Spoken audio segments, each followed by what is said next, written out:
মাদানী সাহেব আসতেছে।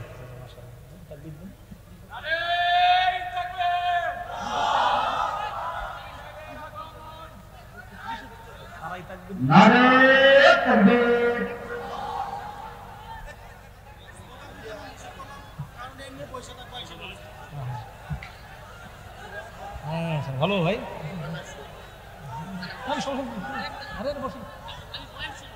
এখানে এখানে বসে বসে সবাই দেখবে।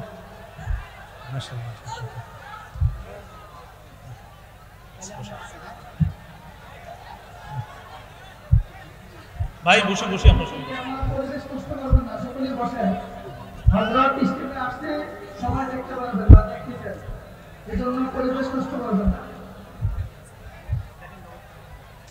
ঠিক আছে ভাই, আমরা বসে যাই, বসে যাই সবাই, বসে যাই।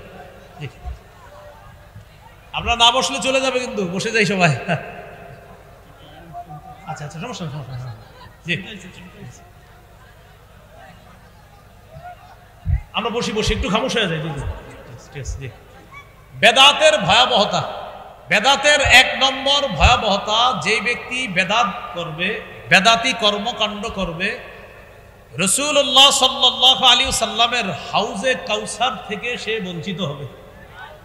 যে ব্যক্তি বেদাতি কর্মকাণ্ড করবে, সহিহ বুখারীর বর্ণনা 6583 নম্বর হাদিস এবং 6584 নম্বর হাদিস, এই দুই হাদিস মিলিয়ে আমরা হাদিসটা শুনব। قال رسول الله صلى الله عليه وسلم আদাফারাতুকুম আলাল হাউজ। রাসূলুল্লাহ সাল্লাল্লাহু আলাইহি সাল্লাম বলেন, আমি তোমাদের আগে হাউজে কাউসারের সামনে উপস্থিত হব। মান মাররা আলাইয়া শারিবা ওয়া মান শারিবা লাম ইয়াজমা আবাদা। যে ব্যক্তি আমার সামনে দিয়ে অতিক্রম করবে সে কাউসারের পানি পান করবে, আর যে ব্যক্তি কাউসারের পানি পান করবে সে জান্নাতে যাওয়ার আগে আর পিপাসার্ত হবে না।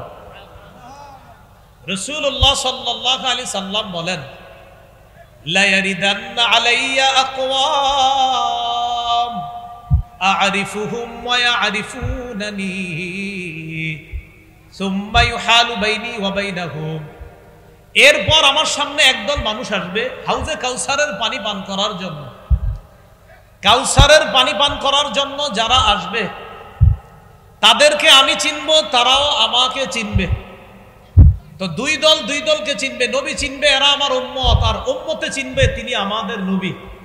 তো নিয়ম অনুযায়ী কাউসারের পানি পান করাবে নবীজি। নবীজি বলেন, সুম্মা ইউহালু বাইনি ওয়া বাইনাহুম, আমার মাঝে আর তাদের মাঝে প্রতিবন্ধকতা সৃষ্টি করে দেওয়া হবে। নবী বলেন, ফাআকুলু ইন্নাহুম মিন্নি। এরপর আমি বলবো, আল্লাহ এরা তো আমার উম্মত। আল্লাহর পক্ষ থেকে জবাব দেওয়া হবে, ইন্নাকা লা তাদরি মা আহদাসু বা'দাক। হাবিব আপনি জানেন না, আপনি দুনিয়া থেকে বিদায় নেওয়ার পর, চলে আসার পর তারা ইসলামের মধ্যে নতুন নতুন কত বেদাত সৃষ্টি করেছে, আবিষ্কার করেছে, এটা আপনি জানেন না। যেই মাত্র বলা হবে যে এরা বেদাতি ছিল, তখন নবী বলবেন, সুহকান সুহকান লিমান গায়্যারা বা'দি। আমি দুনিয়া থেকে চলে আসার পর আমার রেখে আসা এই দিনকে যারা পরিবর্তন করেছে, সুহকান, তারা দূর হও, আমার সামনে থেকে দূর হও। যেই নবী উম্মতকে কাউসার পান করাইতে চায়, ওই নবী যখন জানবে এরা বেদাতি, তখন তাদেরকে রাসূল সাল্লাল্লাহু আলাইহি সাল্লাম কাউসারের পানি পান করাবেন না, কারণ এরা বেদাতি। তাহলে বেদাতের এক নাম্বার ভয়াবহতা, যারা বেদাতি কর্মকাণ্ড করবে কাউসারের পানি থেকে তারা বঞ্চিত হবে। আল্লাহ বেদাত থেকে আমাদেরকে হেফাজত করেন। দুই নম্বর ভয়াবহতা, বেদাতি কাজ না ছাড়া পর্যন্ত তওবা নসিব হবে না। এটা একটু বলেন সবাই, বলেন বেদাতি কাজ না ছাড়া পর্যন্ত তওবা নসিব হবে না। বেদাতি কাজ যতক্ষণ না ছাড়বে ততক্ষণ সে তওবা এটা করবেই না, তার তওবা কবুল হবে না। শর্ত বেদাতি কাজ ছাড়তে হবে। দলিল সহিহুত তারগীব নামে হাদিসের একটা কিতাব আছে, এই কিতাবের 54 নম্বর হাদিস। এই হাদিসে আছে, قال رسول الله صلى الله عليه وسلم ইন্নাল্লাহা হাজাবাত তাওবাতা আন কুল্লি সাহিবি বিদআতিন হাত্তা ইয়াদা বিদআতা। রাসূলুল্লাহ সাল্লাল্লাহু আলাইহি সাল্লাম বলেন, নিশ্চয় আল্লাহ তাআলা প্রত্যেক বেদাতি তার বেদাতি কর্মকাণ্ড না ছাড়া পর্যন্ত তার তওবা আল্লাহ কবুল করবে না, যতক্ষণ সে বেদাতি কাজ না ছাড়বে। কোন ব্যক্তি বেদাতি কাজ করেন আর বলতেছেন আল্লাহ মাফ করো মাফ করো মাফ করো, আল্লাহ মাফ করবে না বেদাতি কাজ না ছাড়া পর্যন্ত, আগে ছাড়তে হবে। এই হলো বেদাতের 2 নম্বর ভয়াবহতা। বেদাতের 3 নম্বর ভয়াবহতা, যে ব্যক্তি বেদাতি কাজ করবে আর যে ব্যক্তি কোনো বেদাতিকে আশ্রয় দিবে। এই জায়গাটা মন দিয়ে শুনেন, যেই ব্যক্তি কোনো বেদাতি কর্মকাণ্ড করবে অথবা কোনো বেদাতিকে আশ্রয় দিবে, উভয়ের উপর আল্লাহর অভিশাপ, ফেরেশতাদের অভিশাপ, দুনিয়ার সকল মানুষের অভিশাপ। সহিহ বুখারীর বর্ণনা 3172 নম্বর হাদিস। এই হাদিসের মধ্যে আছে ক্বালা রাসূলুল্লাহ সাল্লাল্লাহু আলাইহি ওয়াসাল্লাম মান আহদাসা ফিহা হাদাসান আও আওয়া মুহদিসা ফাআলাইহি লানাতুল্লাহি ওয়াল মালাইকাতি ওয়ান নাসি আজমাইন। যে ব্যক্তি বেদাতি কাজ করলো আর যে ব্যক্তি কোনো বেদাতিকে আশ্রয় দিল, একটা হলো বেদাতি কাজ নিজে করলেন, আরেকটা কোনো বেদাতিকে খানকা বানানোর সুযোগ করে দিলেন। এক বেদাতির জন্য আপনি জমিন ছেড়ে দিচ্ছেন নিজের, হযরত আপনি এখানে খানকা বানান, খানকা বানায় বেদাত সাপ্লাই দেন। এক তো হলো নিজে বেদাত করে, আরেক হলো কোনো বেদাতিকে আশ্রয় দেয়। উভয় শ্রেণীর উপর আল্লাহর অভিশাপ, ফেরেশতাদের অভিশাপ, সকল মানুষের অভিশাপ। এ হলো বেদাতের 3 নম্বর ভয়াবহতা। বেদাতের 4 নম্বর ভয়াবহতা, বেদাতের কারণে সুন্নত উঠে যায়। একটা বেদাত করবেন, একটা সুন্নত উঠে যাবে। ভাই এটা খুব গুরুত্বপূর্ণ কথা। একটা বেদাত করবেন, এই এলাকার একটা সুন্নত উঠে যাবে বেদাতের। এ হলো আপনার 4 নম্বর ভয়াবহতা। ইবনে মাজাহ 2865 নম্বর হাদিস, 2865।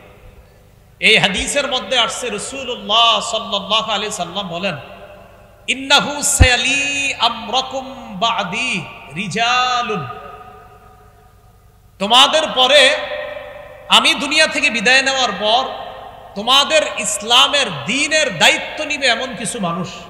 আমি নবী বিদায় নেওয়ার পর তোমাদের ইসলাম ধর্মের দায়িত্বশীল হবে এমন কিছু মানুষ। বুঝাইবে হ্যাঁ ইসলাম ধর্মের অনেক কিছু, এরকম বুঝাবে। এমন মানুষ দায়িত্ব নিবে যেই মানুষগুলা কি করবে, ইউতফিউনা সুন্নাহ, সুন্নাহকে মিটাইয়া দিবে। কি করবে? সুন্নাহকে মিটাইয়া দিবে। ওয়ায়ুহদিসুনা বিদআতান, বিদআত আবিষ্কার করবে। 3 নাম্বার ওয়ায়ুআখিরুনা সলাতা আন মাওয়াকিতিহা, নির্ধারিত সময়ে নামাজ না পড়ে দেরি করে সূর্য ডুবে ডুবে অবস্থায় গিয়ে নামাজ পড়বে। কথার কথা, নির্ধারিত সময়ে নামাজ না পড়ে সময় একদম শেষ, তখন গিয়ে কোনো মতে আল্লাহু আকবার ব্যাস নামাজ পড়বে। তাহলে তোমাদের পরে এমন কিছু লোক দ্বীনের দায়িত্বশীল হবে। আল্লাহ আমাদেরকে হেফাজত করেন। যারা আমরা আলোচনা করি, বিশেষ করে দেখেন আমাদের আলোচনা করার ফাঁকে যাইতে আসতে নামাজ থাকে, তো সাবধানতা অবলম্বন করা দরকার, যেন এমন না হয় যে আমি দ্বীনের এই দায়িত্ব পালন করতে গিয়ে আল্লাহর আমি কোনো বিধানকে ইচ্ছা করে আমি দেরি করতেছি, এটা যেন না হয়। তো নবীজি বলেন তোমাদের ধর্মীয় দায়িত্ব নিবে এমন কিছু মানুষ, ইউতফিউনা সুন্নাহ, সুন্নাহকে মিটাইয়া দিবে। 2 নাম্বার ওয়ায়ুহদিসুনা বিদআ, সুন্নাহ মিটাবে আর একটা বেদাত সৃষ্টি করবে। আর ওয়ায়ুআখিরুনা সলাতা আন মাওয়াকিতিহা, ওই দিনের দায়িত্বশীলরা নির্ধারিত সময়ে নামাজ না পড়ে কোনো মতে শেষ টাইমে গিয়ে কোনোভাবে নামাজ পড়ে। এই কথা নবীজি বলার পর আব্দুল্লাহ ইবনে মাসউদ রাদিয়াল্লাহু তাআলা আনহু বললেন, হুজুর কাইফা বি ইন আদরাকতুহুম, এদেরকে যদি আমি পাই তাহলে কি করব? নবীর সাহাবী আব্দুল্লাহ ইবনে মাসউদ বললেন, হুজুর এই জাতীয় মানুষ যদি আমি পাই তাহলে কি করব? নবীজি ডাইরেক্ট বলে দিলেন, লাইসা তাআতুন লিমান আসাল্লাহ, যে আল্লাহর নাফরমানি করে তার কথা শোনার কোনো প্রয়োজন নেই, যে আল্লাহর নাফরমানি করে তার আনুগত্য করার কোনো প্রয়োজন নাই। এই হলো ভাই বেদাতের ভয়াবহতা, সুন্নাহ মিটে যায় বেদাতের কারণে। আরেকটা হাদিস শুনেন, সুনানি দারিমিতে ইমাম দারিমি রহমতুল্লাহি আলাইহি আনছেন, মুকদ্দিমার মধ্যে আনছেন 94 নম্বর বর্ণনা।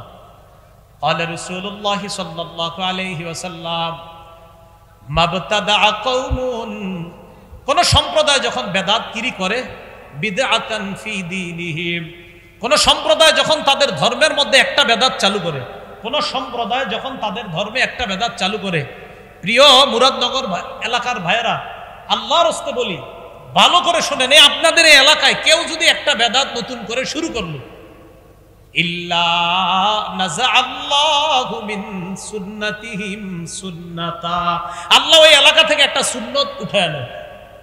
একটা বেদাত করবে, একটা সুন্নত উঠায় নেয়। এই জন্য কোন এই এলাকায় যদি সম্মিলিত কোনো বেদাত চালু হয়, এলাকার উলামা হযরতরা সম্মিলিতভাবে ওই বেদাতকে প্রতিহত করতে হবে। সম্মিলিত বেদাত হইলে সম্মিলিত প্রতিহত করতে হবে, কারণ একটা বেদাত যদি প্রতিষ্ঠা হয়ে যায়, একটা সুন্নত আল্লাহ উঠায় নেয়। কেমন ভাবে উঠায় নেয়? সুম্মা লা ইউঈদুহা ইলাইহিম ইলা ইয়াউমিল কিয়ামা, ওই সুন্নত কিয়ামতের আগে আল্লাহ ফিরায় দেন। এজন্য ভাই সাবধানতা অবলম্বন করা, একটা বেদাত চালু করবেন, একটা সুন্নত আল্লাহ উঠায় নিবে। এই হলো বেদাতের ভয়াবহতা। 4 নাম্বার গেল। বেদাতের 5 নাম্বার ভয়াবহতা, বেদাতির ঠিকানা জাহান্নাম। নাউজুবিল্লাহ। আবু দাউদের বর্ণনা 4608 নম্বর হাদিস। এই হাদিসে আসছে রাসূলুল্লাহ সাল্লাল্লাহু আলাইহি সাল্লাম বলেন, মাইয়াইশ মিনকুম বাদি, আমার পরে দুনিয়াতে যারা বেঁচে থাকবা, ফাসায়ারা ইখতিলাফান কাসীরা, প্রচুর মতভেদ দেখবা। আমরা কি দেখবো না দেখতেছি? আমার পরে যারা বেঁচে থাকবা প্রচুর মতভেদ দেখবা। আমার আগে উস্তাদ মুহতারাম বলে গেছে যে আমরা এখনো সময় আছে, মুস্তাহাব মুবাহ মতভেদগুলা ছেড়ে আমরা সবাই এক হওয়া এখন সময়ের দাবি। তো নবী বলেন, আমার পরে এমন কিছু মানুষ আসবে, আমার পরে এমন জামানা আসবে, যেই জামানায় তোমরা বেঁচে থাকবা, আর তখন তোমরা প্রচুর মতভেদ দেখবা। তখন কি করবা? আলাইকুম বিসুন্নতি, আমার সুন্নত আঁকড়ে ধরবা, ওয়া সুন্নাতিল খুলাফাইর রাশিদিন আল মাহদিয়িন, আমার হেদায়েত প্রাপ্ত সাহাবাদের সুন্নত আঁকড়ে ধরবা। আমাদের অনেক ভাইয়েরা মাশাআল্লাহ মহব্বত করি তাদেরকে, তারা শুধু নবীর সুন্নত আঁকড়ে ধরে, কিন্তু নবী এটাও বলছে খোলাফায়ে রাশিদার সুন্নতটা আঁকড়ে ধরতে হবে। এই জায়গাটা কেন আঁকড়ে ধরি না ভাই? যেমন জুমার আজান দুইটা, একটা নবীর সুন্নত আর একটা হযরত ওসমান গনির সুন্নত। হযরত ওসমানের সুন্নত যে ধরতে হবে এটাও তো নবী বলে দিলেন। নবী তো বললেন আমার সুন্নত আঁকড়ে ধরো, আর আমার খোলাফায়ে রাশেদা, হেদায়েত প্রাপ্ত খোলাফায়ে রাশেদা, তাদের সুন্নত আঁকড়ে ধরো। তো প্রধান যে 4 খলিফার মধ্যে হযরত ওসমান আসেনি, হযরত ওসমানের সুন্নত আল্লাহ রাসূল আঁকড়ে ধরতে বললেন। এই জন্য আমরা ঝগড়া করবো না। 2 আজান সুন্নাহ, এটা ঝগড়ার বিষয় না, এটা বুঝার বিষয়। আল্লাহ আমাদেরকে বুঝার তৌফিক দান করেন। নবী বললেন আদ্দু আলাইহা বিন নওয়াজিস, মারির দাঁত দিয়ে আঁকড়ে ধরবা, মারির দাঁত দিয়ে আঁকড়ে ধরবা। এরপরে নবীজি বললেন ইয়াকুম আল মুহদাসাত, নতুন নতুন আবিষ্কার করা থেকে তোমরা বাঁচো। ফাইন্না কুল্লা মুহদাসাতিন বিদআ, প্রত্যেক নতুন আবিষ্কার যেটা দিনের মধ্যে হবে এটা বেদাত। এটা হলো আবু দাউদের বর্ণনা। নাসাইর বর্ণনায় আছে ওয়া কুল্লা মুহদাসাতিন বিদআ ওয়া কুল্লা বিদআতিন দালালা, প্রত্যেক নতুন আবিষ্কার বেদাত, আর প্রত্যেক বেদাতের ঠিকানা হলো জাহান্নাম। বলি নাউজুবিল্লাহ। কুল্লা মুহদাসাতিন বিদআহ ওয়া কুল্লা বিদআতিন দালালাহ ওয়া কুল্লা দালালাতিন ফিন্নার। নাসাইতে যদি ইন্না সারা পড়েন তাহলে কুল্লু মুহদাসাতিন বিদআহ ওয়া কুল্লু বিদআতিন দালালাহ ওয়া কুল্লু দালালাতিন ফিন্নার। আল হুরফুল মুশাব্বাহ বিল ফিল যদি আনা হয় আবু দাউদেরটা ইন্না, তাহলে হবে আপনার সবগুলা জবর, না আনা হলে হবে পেশ।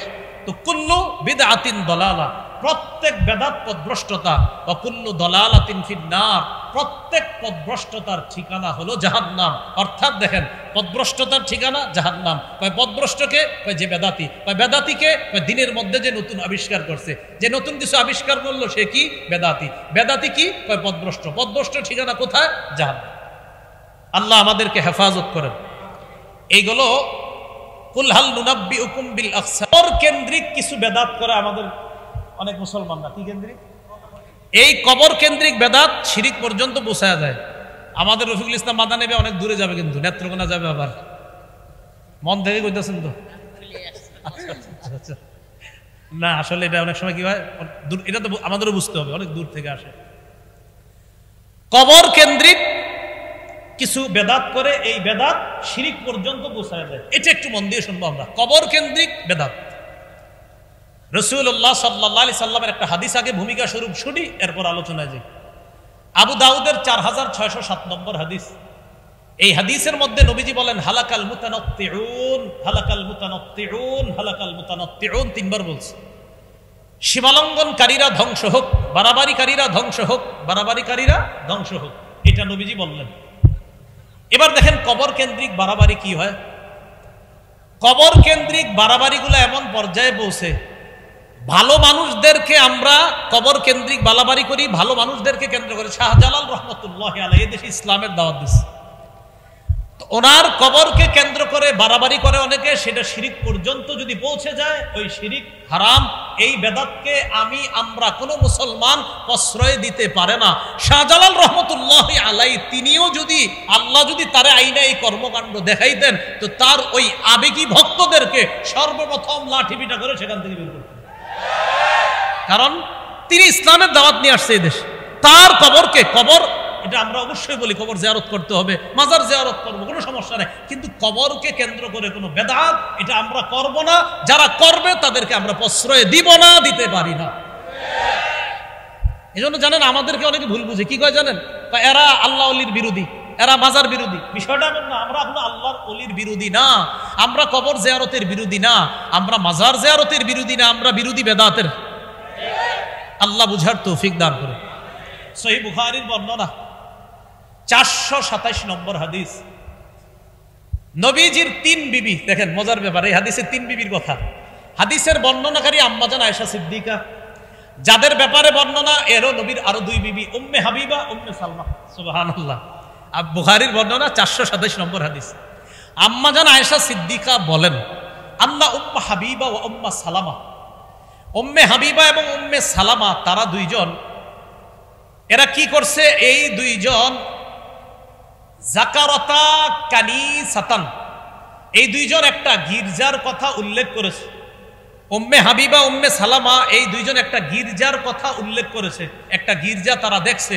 এই গির্জাটা কি, কোথায়, বিল হাবাসা, হাবশায়, একটা গির্জা হাবশায়। আচ্ছা ভালো কথা, তো এখানে গির্জা হাবশায়, তো সমস্যা কি? তো তারা গির্জায় যে হাবশায় যে গির্জা দেখছে, দেখার পর দেখছে ফিহা তাসাবির, ওই গির্জার মধ্যে অনেক ছবি, অনেক মূর্তি। হাবশায় একটা গির্জা দেখছে, গির্জার মধ্যে ছবি, মূর্তি। ফাযাকারাতা লিন-নবী সাল্লাল্লাহু আলাইহি সাল্লাম, ব্যাপারটা আল্লাহ রাসূলকে জানাইলেন, হুজুর হাবশায় একটা গির্জা দেখলাম, গির্জার মধ্যে কিছু ছবি দেখলাম, ভালো মানুষের ছবি, ঘটনা কি? নবীজি বললেন, শোনো, ইন্না উলাইকা ইযা কানা ফীহিমুর রাজুলুস সালিহু ফামাতা বানাউ আলা কবরিহি মসজিদা।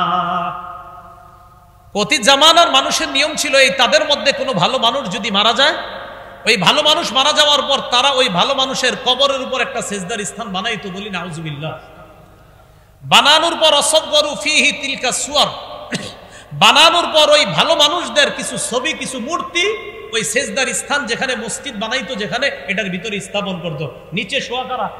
বুজুর্গরা, উপরে তাদের ছবি।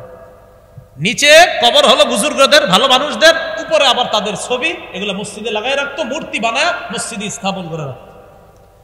রাসূলুল্লাহ সাল্লাল্লাহু আলাইহি সাল্লাম বলেন, উলাইকা শিরারুল খালকি ইনদাল্লাহি ইয়াউমাল কিয়ামা, তারা হলো কিয়ামতের ময়দানে সৃষ্টির সবচেয়ে নিকৃষ্ট হবে, বলি নাউজুবিল্লাহ। তাহলে আমি আবার বলছি, নবী বলেন, যারা ভালো মানুষকে কেন্দ্র করে তাদের কবর বানায়, ওই ভালো মানুষের কবর বানানো দূষণীয় না, অন্যায় না। কবর বানানোর পর সেটার উপর যদি কোনো মসজিদ বানায় আর ওই মসজিদের মধ্যে মূর্তি, ছবি ইত্যাদি স্থাপন করে, আল্লাহ রাসূল বলেন এরা কিয়ামতের ময়দানে সবচেয়ে নিকৃষ্ট সৃষ্টি হবে। তাহলে এই জানলাম, ভালো মানুষকে কেন্দ্র করে কবর বানানো কোনো সমস্যা না, তার কবর জিয়ারত করা সমস্যা না, কিন্তু ওই ভালো মানুষের কবরকে কেন্দ্র করে কোনো ধরনের উল্টা পাল্টা কর্মকাণ্ড করা যাবে না, করতে দিব না। যারা করবে মুখে প্রতিবাদ করব, করতেই থাকবো। আমাদেরকে ওয়াহাবি বা যাই বলা হোক না কেন, বেদাতের বিরোধিতা করছি, করব, করতেই থাকবো। বেদাত তো বেদাত। এইগুলো আপনার কবর কেন্দ্র করে একটা বর্ণনা। আর একটা বর্ণনা মুসনাদে আহমদের বর্ণনা। আব্দুল্লাহ ইবনে মাসউদ রাদিয়াল্লাহু তাআলা আনহু বলেন, سمعت رسول الله صلى الله عليه وسلم يقول إن من شر الناس من تدركهم الساعة وهم أحياء والذين يتخذون القبور مساجدا। আব্দুল্লাহ ইবনে মাসউদ রাদিয়াল্লাহু তাআলা আনহু বলেন, আমি রাসূলুল্লাহ সাল্লাল্লাহু আলাইহি সাল্লামকে বলতে শুনেছি, রাসূলুল্লাহ সাল্লাল্লাহু আলাইহি সাল্লাম বলেন, নিশ্চয় মানুষের মধ্যে সবচাইতে নিকৃষ্ট মানুষ হলো তারা যারা জীবিত থাকা অবস্থায় কিয়ামত আসবে। তারা হবে সবচেয়ে নিকৃষ্ট যারা জীবিত থাকা অবস্থায় কিয়ামতটা এসে। তারা সবচেয়ে নিকৃষ্ট। আর কারা? ওয়াল্লাযীনা ইয়াত্তাখিযুনাল কুবুরা মাসাজিদা, আর যারা কবরকে সেজদার স্থান বানায় তারা হবে সবচেয়ে নিকৃষ্ট। তাহলে নবী কয় শ্রেণীর সবচেয়ে নিকৃষ্ট বলল? দুই শ্রেণী। এক, যারা জীবিত থাকতে কিয়ামত তাদের কাছে আসবে। আরেক হলো যারা কবরকে মসজিদ বানায়, কবরকে সেজদার স্থান বানায়, তারা সবচেয়ে নিকৃষ্ট। আল্লাহ আমাদেরকে হেফাজত করেন। সহিহ বুখারীর 435 নম্বর হাদিস। এই হাদিসটি মন দিয়ে শুনি। নবী ইন্তেকাল করার সময় লাম্মা নুজিলা বিরাসূলিল্লাহি সাল্লাল্লাহু আলাইহি ওয়াসাল্লাম, আল্লাহ নবী যখন ইন্তেকাল করবে মুমূর্ষু অবস্থা, কানা ইয়াতরাহু খাবিসাতান আলা ওয়াজহিহি, নবী তার মুখের উপর একটা কাপড় দিছে। ইন্তেকালের সময় মুখের উপর একটা কাপড় দিছে। খামিসাতান আলা ওয়াজহিহি, মুখের উপর একটা কাপড়। নবীজি এই মুখের উপর একটা কাপড় দিছে। ইন্তেকাল করবে ওই সময় মুখে একটা কাপড় দিছে। ভাই খুব মন দিয়ে এই জায়গাটা। ফাইদা তাম্মা, নবীজি যখন মুমূর্ষু অবস্থা, কঠিন শ্বাস যায় যায়, প্রাণটা বের হবে হবে নবীর, ওই মুহূর্তে কাশাফাহা আন ওয়াজহিহি, কাপড়টা চেহারা থেকে সরাইছে। চেহারা মুবারকের উপর কাপড়টা দিস। নবীজির প্রাণ যাবে যাবে ওই মুহূর্তে চেহারা মুবারক থেকে কাপড়টা সরিয়েছে। সরানোর পর রাসূলুল্লাহ সাল্লাল্লাহু আলাইহি সাল্লাম বললেন, লা'নাতুল্লাহি আলাল ইয়াহুদি ওয়ান নাসারা, ইহুদিদের উপর অভিশাপ, খ্রিস্টানদের উপর আল্লাহর অভিশাপ। ইহুদিদের উপর আল্লাহর অভিশাপ কয় কেন? ইত্তাখাযু কুবুর আমবিয়াইহিম ওয়া সালিহিহিম মাসাজিদা, এরা তাদের নবীদের আর নেককার মানুষদের কবরকে তারা সিজদার স্থান বানিয়েছে। তাদের উপর আল্লাহর অভিশাপ, তাদের উপর আল্লাহর অভিশাপ। ইহুদিরা তাদের নবীদের কবরকে সিজদার স্থান বানিয়েছে, খ্রিস্টানরা তাদের নবীদের কবরকে সিজদার স্থান বানিয়েছে, ভালো মানুষদের কবরকে সিজদার স্থান বানিয়েছে, তাদের উপর আল্লাহর অভিশাপ। এই কথা বইলা ইউহাজ্জিরু মা সানাউ, তারা যা করে এটা যেন আমার উম্মত না করে। মুমূর্ষু অবস্থা, রাসূল ইন্তেকাল করবে করবে ওই মুহূর্তে এই কথা বলে দিয়েছে। হ্যাঁ, কত গুরুত্ব। চেহারা কাপড় সরায় বলতেছে, এই শোনো শোনো, ইহুদিদের উপর অভিশাপ, খ্রিস্টানদের উপর অভিশাপ, তারা নবীর কবরকে সেজদার স্থান বানাইছে। কি বুঝাইছে? আমিও ইন্তেকাল করব, আমার কবরে কিন্তু এরকম বানাইব না। নবীজি বুঝাইয়া গেছে। এইগুলো আপনার আরেকটা বুঝলাম, কবর সম্মান করি, কবর জিয়ারত করি, কবর জিয়ারতের পক্ষে আমরা, আল্লাহর ওলিদের পক্ষে আমরা, আল্লাহর ওলিদের কবর এই জিয়ারত করব, কোনো সমস্যা নাই। কিন্তু এটা কেন্দ্র করে বেদাতের বিরুদ্ধে আমরা আছি, থাকব, এতে আমরা কোনো আপোষ করব না। বেদাত বেদাত, এটাতে আপোষ করার সুযোগ নেই। এবার আরেকটা হাদিস শুনেন, সহিহ মুসলিমের বর্ণনা 1075 নম্বর হাদিস, পকেটের মোবাইল অনুযায়ী, মানে কি মোবাইলে হাদিস মিলায় অনেকে, ওই অনুযায়ী 1075। যদি ওটা না বললে কিচ্ছু হবে না, আমার এমনি বলে দিলাম, খাও মিলেন। আর মাদ্রাসার পাঠ্যপুস্তক অনুসারে 532 নম্বর হাদিস। আমাদের মাদ্রাসায় যে পাঠ্যপুস্তক এটা ইন্টারন্যাশনাল ভাবে ফলো করা হয়। আর আপনারা মোবাইলে যে উস্তাদ, ওইটাতে 1075। এই হাদিসের মধ্যে আসছে নবী ইন্তেকালের 5 দিন আগে, কয়দিন আগে, মানে ইন্তেকালের 5 দিন আগে আল্লাহ রাসূল সাল্লাল্লাহু আলাইহি সাল্লাম বলে যাইতেছে 5 দিন আগে। হাদিসের বর্ণনাকারী জুনদুব রাদিয়াল্লাহু তাআলা তিনি বলেন, আমি নবীকে ইন্তেকালের 5 দিন আগে বলতে শুনেছি, ইন্নী আবরাউ ইলাল্লাহ বিন আইয়াকুনা লাকুম খলিল। রাসূলুল্লাহ সাল্লাল্লাহু আলাইহি সাল্লাম বলেন, আমি আল্লাহর কাছে মুক্ত, মিন আইয়াকুনা মিনকুম খলিল, তোমাদের মধ্যে কেউ আমার খলিল হওয়া থেকে আমি আল্লাহর কাছে মুক্ত। মানে মানুষের মধ্যে আমার অন্তরঙ্গ বন্ধু নাই। নবীজি বলতেছে ইন্তেকালের 5 দিন আগে। কেন অন্তরঙ্গ বন্ধু নাই? ফাইন্নাল্লাহা ক্বাদ ইত্তাখাযানি খলিলা কামা ইত্তাখাযা ইব্রাহিমা খলিলা, কেননা আল্লাহ তাআলা ইব্রাহিম নবীকে যেমন খলিল হিসাবে গ্রহণ করেছে, আমাকেও তার খলিল হিসাবে গ্রহণ করেছে। তাহলে খলিল কয় নবী হইল? আমরা খালি বলি ইব্রাহিম খলিলুল্লাহ, না, মুহাম্মদ সাল্লাল্লাহু আলাইহি সাল্লামও খলিলুল্লাহ, আবার হাবিবুল্লাহ। তাহলে নবী ইন্তেকালের 5 দিন আগে বলে আমার কোনো খলিল নাই মানুষের মধ্যে, কারণ ইব্রাহিম নবীকে আল্লাহ যেমন অন্তরঙ্গ বন্ধু বানাইছে, আমাকেও তেমন বানাইছে। খলিল অর্থ অন্তরঙ্গ বন্ধু। ইব্রাহিম নবীকে যেমন আল্লাহ খলিল হিসাবে গ্রহণ করেছে, আমাকেও খলিল হিসাবে গ্রহণ করেছে। শোনো, লাউ কুনতু মুত্তাখিজান মিন উম্মতি খলিলা লাত্তাখাযতু আবু বকরিন খলিলা, আমার উম্মতের কাউরে যদি আমি অন্তরঙ্গ বানাইতাম, আমি তো বানাই নাই, যদি অন্তরঙ্গ বন্ধু কাউকে বানাইতাম তাহলে আবু বকরকে আমি অন্তরঙ্গ বন্ধু তথা খলিল হিসাবে গ্রহণ করতাম। কিন্তু আমাদের নবীর কোনো খলিল নাই মানুষের মধ্যে। বলেন তো নবী কার খলিল? এই কথাটা ইন্তেকালের কয়দিন আগে বলছে। এরপর নবী বললেন, আল্লাহ শোনো, ওয়া ইন্না মান কানা ক্বাবলাকুম, শোনো তোমাদের পূর্ববর্তী জাতি কি করছে, ইত্তাখাযু কুবুর আমবিয়াইহিম ওয়া সালিহিহিম মাসাজিদা, তারা তাদের নবীদের কবরকে আর নেককার মানুষের কবরকে সেজদার স্থান বানিয়েছে। আলা ফালা তাত্তাখিজুল কুবুর মাসাজিদা, শোনো আমি নবী তোমাদেরকে বলে যাচ্ছি তোমরা কবরকে সেজদার স্থান বানাবা না। আল্লাহ আমাদের সকলকে কথাগুলো বুঝার তৌফিক দান করেন। এবার কবরকে কেন্দ্র করে মেলা বসা যাবে না। বলেন কি বসানো যাবে না? মেলা বসানো যাবে না কবরকে কেন্দ্র করে। দলিল আবু দাউদের বর্ণনা 2042 নম্বর হাদিস। এই হাদিসে রাসূল সাল্লাল্লাহু আলাইহি সাল্লাম বলেন, قال رسول الله صلى الله عليه وسلم لا تتخذوا بيوتكم قبورا ولا تتخذوا قبري عيدا وصلوا علي فإن صلاتكم تبلغني حيث كنتم। রাসূলুল্লাহ সাল্লাল্লাহু আলাইহি সাল্লাম বলেন, লা তাত্তাখিযু বুয়ুতাকুম কুবুরা, তোমরা তোমাদের বাড়ি ঘরগুলোকে কবরস্থান বানাও না, তোমরা তোমাদের ঘরগুলোকে কবর বানাও না। ঘর কবর হয় কেমনে মনে রাখবেন, নফল নামাজ না পড়লে, কোরআন তেলাওয়াত না করলে, তাসবিহ না পড়লে, জিকির না করলে, সুবহানাল্লাহ না পড়লে ওই ঘর কবরের মতো হয়ে যায়। নবী বললেন লা তাত্তাখিযু বুয়ুতাকুম কুবুরা, তোমরা তোমাদের ঘরগুলোকে কবর বানাও না।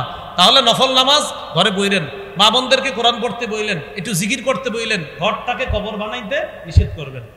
এরপরে নবী বলেন ওয়ালা তাত্তাখিযু কবরি ঈদা, আমার কবরকে তোমরা উৎসবের স্থান বানায়ো না, মেলার স্থান বানায়ো না। আমার কবরকে কেন্দ্র করে মেলা বসাবা না, নবী নিষেধ করলেন। আমাদের এই দেশে লম্বা সময় ব্যাপী মেলা হয়, লম্বা সময় কবরকে কেন্দ্র করে। নবী বললেন ভাই একটু বুঝার চেষ্টা করেন, কথাটা এইভাবে নিয়েন না, আরে হ্যাঁ কইলেইব নাকি আমি আমারটা করবো। আল্লাহর রাসূল এরকম মানসিকতায় কথা শুনেন না, এই মানসিকতায় শুনেন রাসূল বলছে লা তাত্তাখিযু কবরি ঈদা, আমার কবরকে উৎসবের স্থান বানায়ো না, মেলার স্থান বানায়ো না। আমার কবরকে কেন্দ্র করে পৃথিবীর শ্রেষ্ঠ যিনি, এই জগতেও ওই জগতেও সব জগতে যিনি আল্লাহর পরে শ্রেষ্ঠ, তিনি বলছেন আমার স্থানকে কেন্দ্র করে মেলা বসায়ও না। অতএব অন্য কোনো আল্লাহর ওলির কবরকে কেন্দ্র করে মেলা আমরা বসাইতে পারি না, ওই মেলায় যাইতে পারি না। যারা মেলার আয়োজন করে তাদেরকে সমর্থন করতে হবে, এটা প্রতিবাদ করতে হবে, এটা বুঝান। আপনার এই এলাকার অনেক মানুষও যায়, বিভিন্ন ভাবে যায়, খোঁজ নিয়েন, এদেরকে বুঝান যাওয়া যাবে না। তাহলে কবরকে কেন্দ্র করে মেলা বসানো বলেন কি নিষেধ? বলেন কবরকে কেন্দ্র করে মেলা বসানো কি নিষেধ? এই মেলা বসানো যাবে না। তাহলে আমরা এই জাতীয় কর্মকাণ্ড থেকে নিজেরা বেঁচে থাকব, অন্যরাও যেন বেঁচে থাকে, আমরা এই জন্য চেষ্টা করব, বলি ইনশাআল্লাহ। তাহলে কবরকে কেন্দ্র করে মেলা বসানো যাবে না, কবরকে কেন্দ্র করে কোনো ধরনের বেদাত করা যাবে না। বেদাত করলে ওই বেদাত তাকে শিরিক পর্যন্ত পৌঁছে দেয়। এজন্য আমরা কোনো ধরনের বেদাতি কর্মকাণ্ড নিজেরাও করব না, অন্যরা যদি করে তাকে বুঝিয়ে শুনে বেদাত থেকে আমরা বিরত রাখার চেষ্টা করব। সূরা কাহফের 103 নম্বর আয়াত। এই আয়াতে আল্লাহ তাআলা বলেন কুল হাল নুনাব্বিউকুম বিল আখসারিনা আমালা, নবী আপনি বলেন আমি কি তোমাদেরকে জানিয়ে দিব, বিল আখসারিনা আমালা, আমলে অধিক ক্ষতিগ্রস্ত যারা, তাদের ব্যাপারে তোমাদেরকে কি জানিয়ে দিব? আল্লাযীনা দাল্লা সাইয়ুহুম ফিল হায়াতিদ দুনিয়া ওয়া হুম ইয়াহসাবুনা আন্নাহুম ইউহসিনুনা সুনআ, যাদের পৃথিবীতে সব প্রচেষ্টা ব্যর্থ, যারা দুনিয়াতে যত চেষ্টা প্রচেষ্টা আছে সব ব্যর্থ হয়ে যাবে।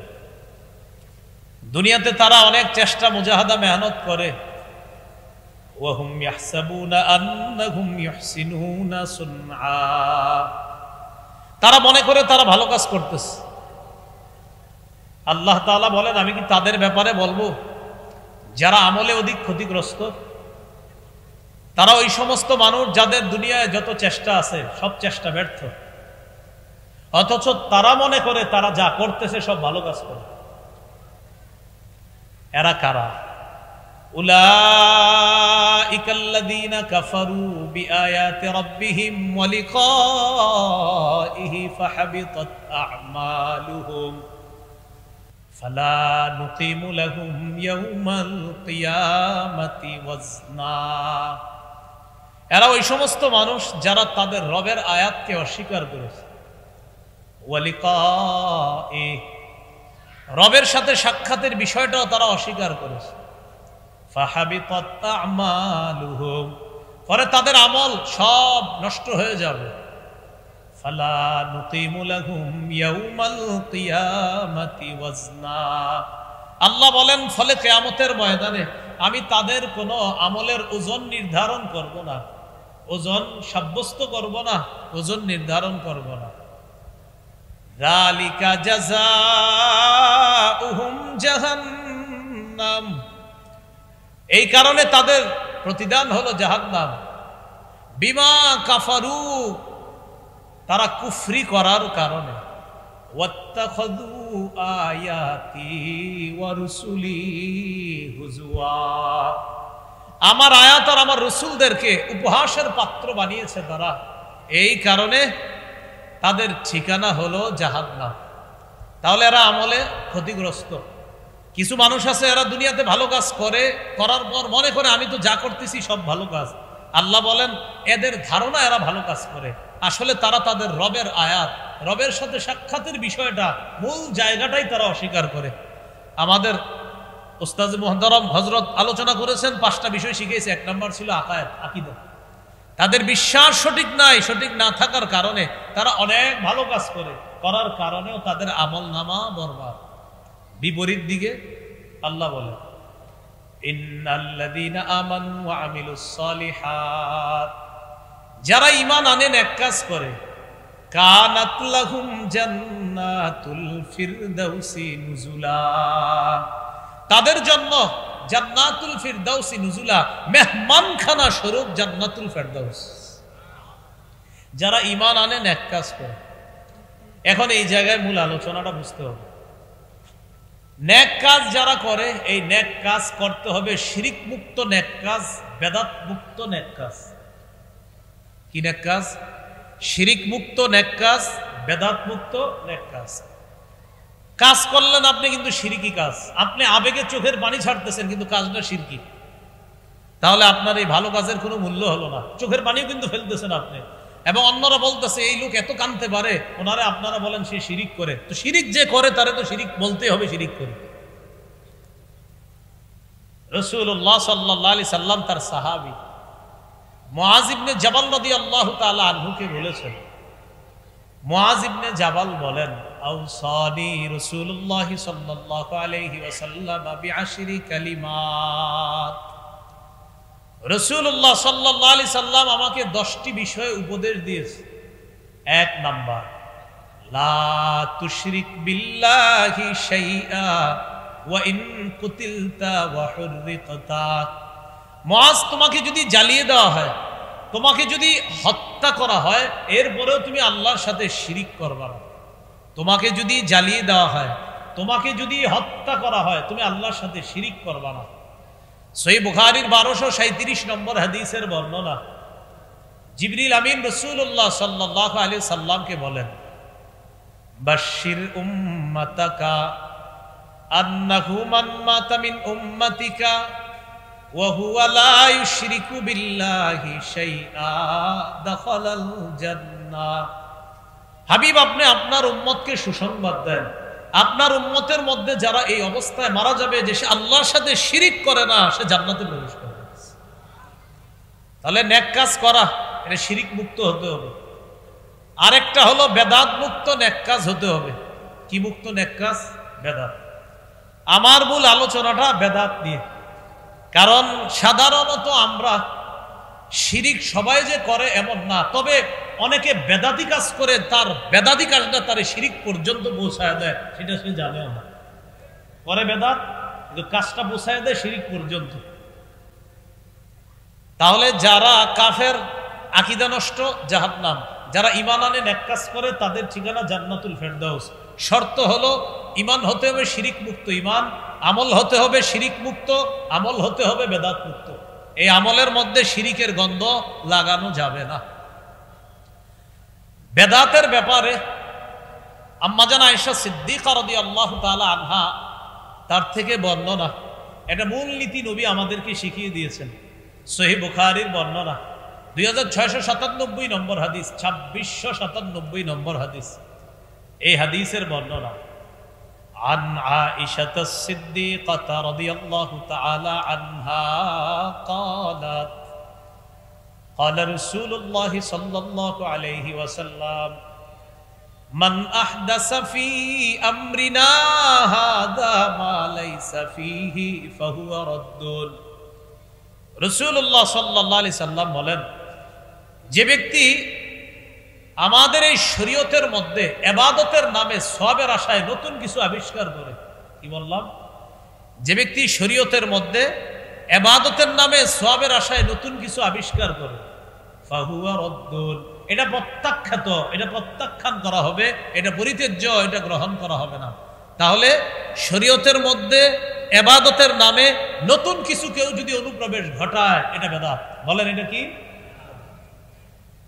ইমাম মালিক রাহমাতুল্লাহি আলাইহির ঐতিহাসিক বক্তব্য, তিনি বলেন, মান ইবতাদা ফিল ইসলামি বিদআতান ইয়ারাহা হাসানা জাআমা আন্না মুহাম্মাদান খানার রিসালা فإن الله سبحانه وتعالى قال اليوم أكملت لكم دينكم وأتممت عليكم نعمتي ورضيت لكم الإسلام دينا। ইমাম মালিক বলেন, কেউ যদি ইসলামের মধ্যে নতুন কোন বেদাত সৃষ্টি করে, ইয়ারাহা হাসানা, আর এই বেদাতকে সে যদি উত্তম মনে করে, অনেকে বেদাতি কাজ করে আর কইরা বলে কি, নবীর প্রেমে কোনো দলিল লাগে না। কি বলে? নবীর প্রেমে কোনো কি লাগে না? দলিল লাগে না। কাজ করে বেদাতি, কিছু বলবেন, বলবে নবীর প্রেমে দলিল লাগে না, এরকম বলবে। তো দেখেন কি বলতেছে ইমাম মালিক, বলে মান ইবতাদা ফিল ইসলামি বিদআতান ইয়ারাহা হাসানা, কেউ যদি ইসলামের মধ্যে বেদাত আবিষ্কার করে, বেদাত সৃষ্টি করে, আর এটারে সে যদি উত্তম মনে করে, এটা আমার আবেগ, এটা আবেগী কাজ, এটা ভালো কাজ, উত্তম মনে করে, জাআমা আন্না মুহাম্মাদান খানার রিসালা, ওই ব্যক্তি কেমন যেন এই দাবি করতে চায় যে মুহাম্মদ সাল্লাল্লাহু আলাইহি সাল্লাম তার দায়িত্ব পালনে খেয়ানত করেছে, ত্রুটি করেছে। নবী আমাদের জন্য ইসলাম ধর্ম যেটা রেখে গিয়েছেন, এখানে পূর্ণাঙ্গ না অপূর্ণাঙ্গ? তো যেই ব্যক্তি ইসলামের মধ্যে বেদাত সৃষ্টি করে আর বলে এটাকে উত্তম, তাহলে সে কেমন যেন বলতে চায় মুহাম্মদ সাল্লাল্লাহু আলাইহি সাল্লাম পূর্ণ করে যেতে পারে নাই, তাই সে পূর্ণ করছে। ইমাম মালিক বলেন, ইসলামের মধ্যে কেউ বেদাত সৃষ্টি করে আর এটাকে সে যদি উত্তম মনে করে, কেমন যেন সে এই দাবি করতেছে মুহাম্মদ সাল্লাল্লাহু আলাইহি সাল্লাম তার রিসালাতের যে দায়িত্ব, এই দায়িত্ব পালনে খেয়ানত করেছে। দিল থেকে বলি নাউজুবিল্লাহ।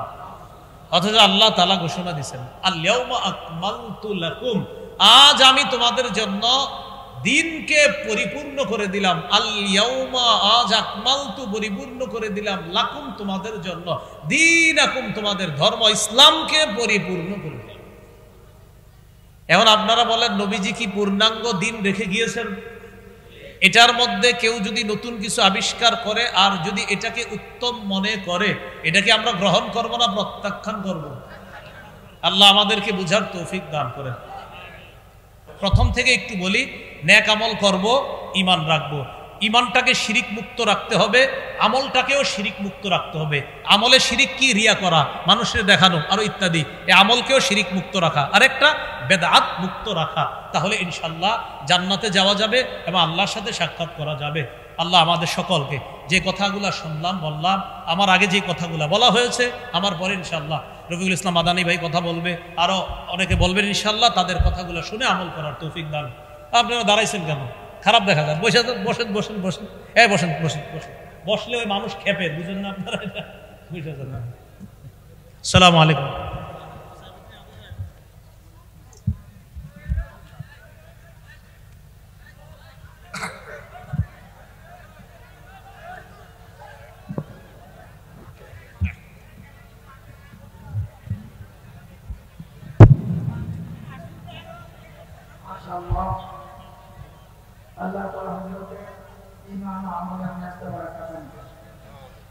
সম্মানিত উপস্থিতি, আমরা যার জন্য দীর্ঘক্ষণ থেকে অপেক্ষমান ছিলাম, আলহামদুলিল্লাহ আলহামদুলিল্লাহ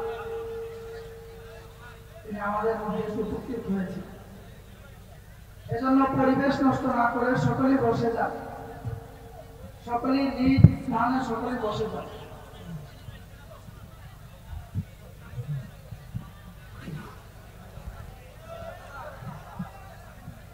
ডাইরেক্ট নিচে